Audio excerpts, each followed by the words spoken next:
हर खबर पर होगी आपकी पकड़। डाउनलोड कीजिए एबीपी लाइव ऐप। देखिए संवाददाता संजय त्रिपाठी से मनोज शुक्ला की ये बातचीत। 8 पुलिस कर्मियों की हत्या करके भागे विकास दुबे के लिए ये पहला मौका नहीं है जब उसने पुलिस के इकबाल को चुनौती दी हो।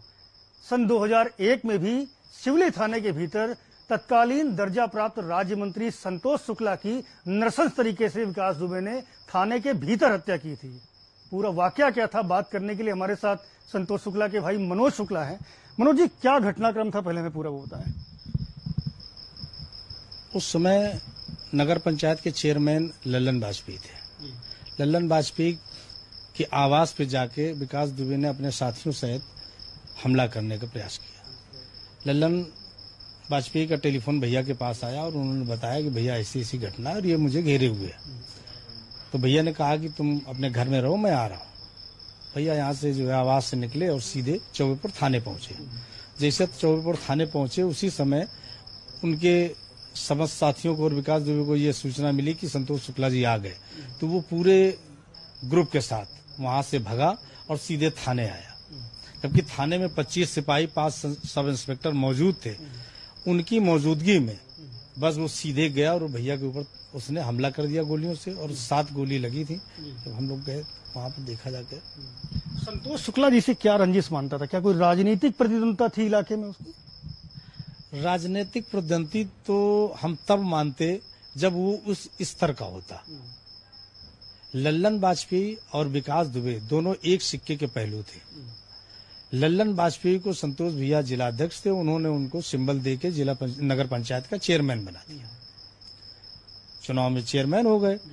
इधर उसकी उगाही का जो मुख्य केंद्र था शिवली नगर पंचायत, जब लल्लन चेयरमैन हो गए तो उसकी उगाही में ये विरोध जताने लगे। वो इनकी दोनों लोगों की प्रतिद्वंदता शुरू हुई। लल्लन वाजपेयी भाजपा के सिंबल से जीते थे, इस कारण से संतोष शुक्ला राजनीति भी करते थे तो छात्र राजनीति के तरीके से राजनीति करने का उनका स्वभाव था। उसी के अनुसार उन्होंने लल्लन से कहा कि तुम रुको, मैं आ रहा हूं। अच्छा, ये एक सवाल है कि तमाम लोगों के सामने, पुलिस के लोगों के सामने, थाने के भीतर कई सारे चश्मदीद थे जो उस पूरे घटनाक्रम को देखते रहे, लेकिन विकास दुबे इस पूरे मामले में बरी कैसे हो गया? क्यों गवाह होस्टाइल हो गए?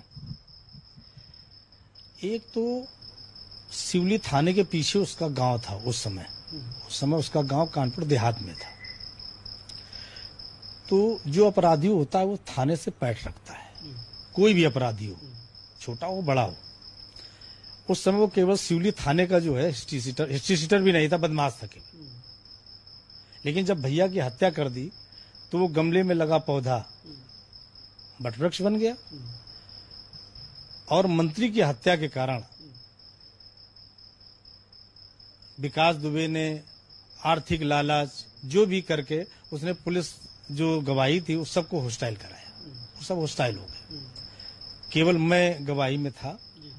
लेकिन कुछ चीजें बाद में जानकारी होती हैं कि न्यायालय में भी उसने कुछ लेन देन किया था। क्योंकि 7 दिन जो जज महोदय थे डीजे कानपुर देहात के मिस्टर कोई मुस्लिम थे, उन्होंने कुछ पैसा लेके भी जो है उसमें जजमेंट उल्टा किया था। जबकि सिद्धेश्वर पांडे वाले उनकी हत्या में केवल उनका बेटा गवाही था और उसमें उम्र कैद हुई थी।